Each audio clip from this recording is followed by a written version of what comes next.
Native Americans slept in fabric teepees through winters so brutal they could kill the unprepared in a single night.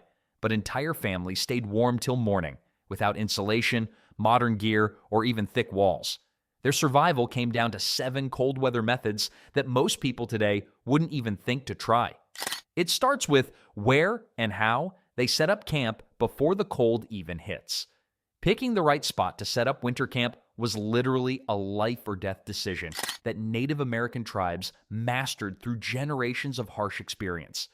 Location wasn't just important, it was everything when temperatures dropped low enough to kill unprepared families in a single night. Wind-sheltered areas became the gold standard for winter camping sites. Tree lines acted like massive natural windbreaks, cutting down brutal gusts that could turn any shelter into a freezing nightmare. These wooded barriers created calm pockets where temperatures stayed several degrees warmer than exposed areas just hundreds of feet away. Choosing a campsite was like real estate hunting, where the wrong neighborhood didn't just mean bad schools, it meant your family turning into ice sculptures. Cliffs and rock formations provided similar protection while offering additional benefits. Stone faces absorbed heat during sunny winter days and released that warmth slowly throughout cold nights. Valley dips offered protection from the worst weather while providing access to essential resources. Clean water sources had to be within a reasonable distance because melting snow over fires all winter was exhausting and wasted precious fuel. Game trails brought fresh meat within hunting range, but also attracted predators that posed serious threats to sleeping families. They needed locations with all the amenities, water, food, and firewood, except their version of urban planning involved avoiding becoming dinner for bears. Firewood availability was absolutely non-negotiable. Running out of fuel during a winter storm meant certain death. Sites had to offer enough dead trees and fallen branches to last through extended periods when weather made gathering impossible. Snow-covered areas weren't avoided. They were packed down hard and flat, creating barriers that prevented deeper ground freezing while stopping spring melt from flooding shelter floors. Low areas could become deadly frost traps where temperatures dropped even lower than surrounding terrain. They turned snow into insulation, while most people today can't even figure out how to properly scrape ice off their windshields. Even being 10 feet higher on a slope could mean the difference between survival and freezing. But finding the perfect spot was only the beginning. Creating safe indoor fires inside fabric shelters required engineering skills that turned deadly flames into life-saving heat sources. The Tipi fire wasn't just a regular campfire moved indoors. It was a carefully designed heating system that provided warmth without burning down the shelter or suffocating people inside. The fire pit position in the exact center created optimal heat distribution throughout the entire living space.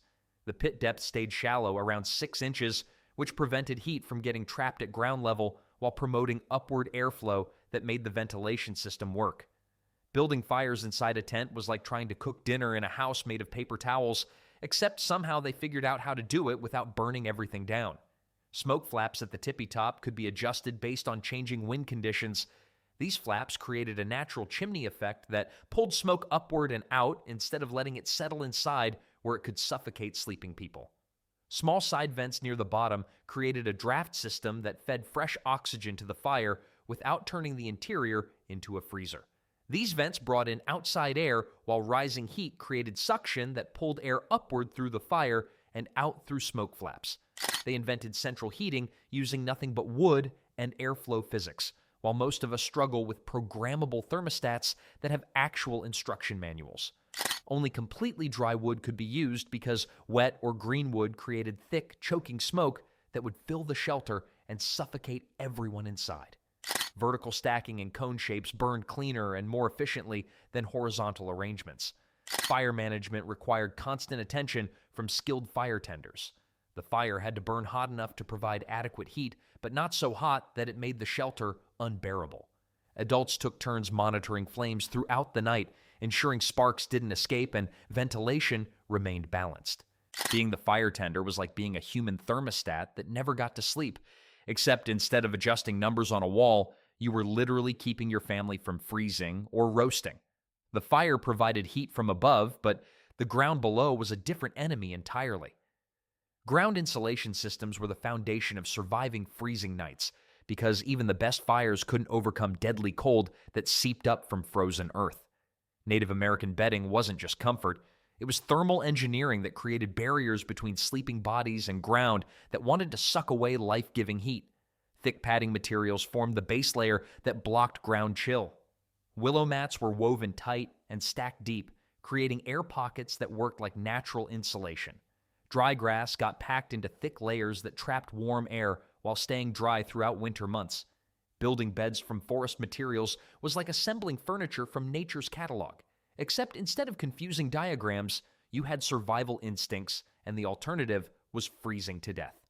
Buffalo hides and furs went on top in arrangements that maximized warmth. The hides were positioned fur side up to trap body heat, while leather backing provided wind protection. Different furs had different properties. Some managed moisture while others excelled at heat retention. Some tribes perfected compacted soil beds as alternatives to heated stones. These beds were created by removing the top earth layer and compacting subsoil until rock hard. The compressed earth could hold on to heat from the day and release warmth slowly throughout the night. They invented heated mattresses using dirt and elbow grease, which sounds primitive until you realize it worked better than most modern heating systems. Bedding shapes were formed into shallow, nest-like depressions that cradled sleeping bodies while trapping warm air in protective pockets. These contoured sleeping areas worked with human body shapes to maximize heat retention. Multiple family members often shared sleeping areas in arrangements that multiplied the insulation system's effectiveness. Adults with higher body heat output were positioned to warm the sleeping space for children and others who needed extra heat. Family sleeping arrangements were strategic heat distribution systems disguised as bedtime cuddles, because sometimes survival looks a lot like a group hug. Daily maintenance kept materials working effectively. Padding had to be fluffed, moisture managed, and furs shaken and repositioned regularly.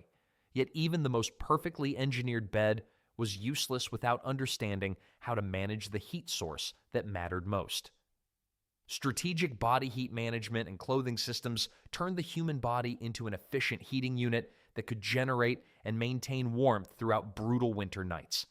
This wasn't just about wearing more clothes, it was about understanding how body heat worked and maximizing internal heat production while preventing heat loss. Pre-sleep activity periods were carefully timed to raise internal body temperature without causing problems that would make sleeping difficult. Light exercises and specific tasks were designed to pump blood and generate internal heat that would carry over into the sleeping period. They had bedtime workouts designed to generate internal heat rather than muscle definition, because the goal was staying warm, not getting swole. Clothing layers remained on throughout the night in strategic arrangements that provided insulation while allowing temperature regulation. The idea that people had to strip down to sleep was not just wrong, it was potentially deadly in winter conditions. Base layers made from soft, processed hide stayed closest to the skin to manage moisture while providing insulation. Middle layers provided the primary thermal barrier using fur or thick hide that trapped air while blocking wind. Outer layers retained heat while providing protection from external cold. Getting dressed for bed involved more layers than a fashion model's winter photo shoot, except instead of looking stylish, the goal was not becoming a human ice cube. Extremity protection received special attention because hands and feet lose heat faster than any other body parts. Specialized wrappings made from animal skin were designed specifically for fingers and toes, creating insulated coverings that trapped air. The tucking technique was essential for maintaining heat in critical areas. Hands were tucked into armpits or between clothing layers where body heat was concentrated. Feet were drawn up and wrapped in blankets or placed in special warming areas. Sweat management during daytime hours directly affected nighttime survival because damp clothing against skin during cold nights could lead to hypothermia even inside heated shelters. They had to regulate their daily activity to avoid sweating too much, which is basically the opposite of every modern fitness program that encourages you to sweat buckets. Clothing and body heat were crucial, but when temperatures dropped to truly deadly levels, survival required taking things to an extreme. Natural skin protection using animal fat and fire ash created an additional thermal barrier that worked at the skin level where regular clothing couldn't provide complete coverage. These were scientifically sound protection methods that created waterproof, heat-retaining barriers on exposed skin areas most vulnerable to frostbite and heat loss. Buffalo tallow was the premium choice for skin treatment because of its thick consistency and long-lasting protective properties. This rendered fat created a waterproof coating that blocked wind while trapping a thin layer of warm air directly against skin surface. They invented cold weather skincare using buffalo fat, which sounds gross until you realize it probably worked better than expensive department store moisturizers. Different animal fats had specific properties. Bear fat was prized for its thick consistency and extremely long-lasting protection. Deer fat was gentler and worked well for children. Bird fat was thinner and easier to spread, making it ideal for delicate areas around the eyes. Fire ash created a secondary protective layer that enhanced the fat coating. The ash formed a barrier that blocked wind while carbon particles actually absorbed and retained heat from the fire, creating a warming effect that lasted for hours. Campfire ash became protective face paint that could save your life. Basically, the world's first functional makeup routine. Specific types of wood created ash with better protective properties. Hardwood ash was preferred because it created finer particles that adhered better to skin and provided more consistent coverage. Ash preparation involved mixing the powder with small amounts of animal fat to create a paste that stayed in place better than dry ash alone. This mixture created a protective coating that was both wind-resistant and heat-retaining. Fat-soaked leather wraps took the protection system further by targeting pulse points where major blood vessels were closest to the skin surface. These specially prepared wraps were positioned around wrists, ankles, and necks, where heat loss was most rapid and dangerous. Leather wraps soaked in animal fat were like heated accessories for your pulse points, fashion that could literally keep your blood flowing. These protection methods worked well for healthy adults, but some family members faced challenges that required an entirely different level of care and attention. Specialized survival strategies for children and elderly tribal members required understanding the physiological differences that made these individuals more vulnerable to cold-related death. Their bodies couldn't generate or retain heat as effectively as healthy adults, which meant they needed comprehensive support systems beyond what other family members required. Premium positioning within the teepee was the foundation of protecting vulnerable people. Children and elders received spots closest to the fire or in the exact center where heat distribution was most even. This positioning was survival mathematics based on their reduced ability to generate internal heat. Kids and grandparents got the VIP seats in the survival game, closest to the fire and wrapped in enough fur to make a bear feel underdressed. The extra layering system was extensive. While adults might sleep comfortably with 2 or 3 layers, children and elders were wrapped in 4, 5, or even 6 layers of fur and hide. Adult family members formed protective sleeping arrangements that created human heat shields around vulnerable individuals.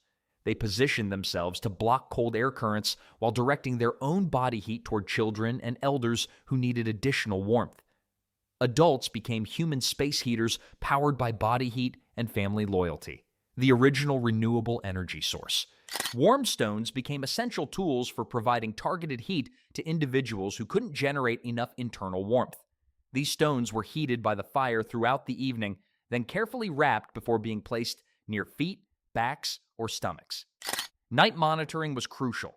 Adults sacrificed their own sleep to ensure vulnerable family members stayed warm and healthy, checking for signs of hypothermia, frostbite, or breathing problems.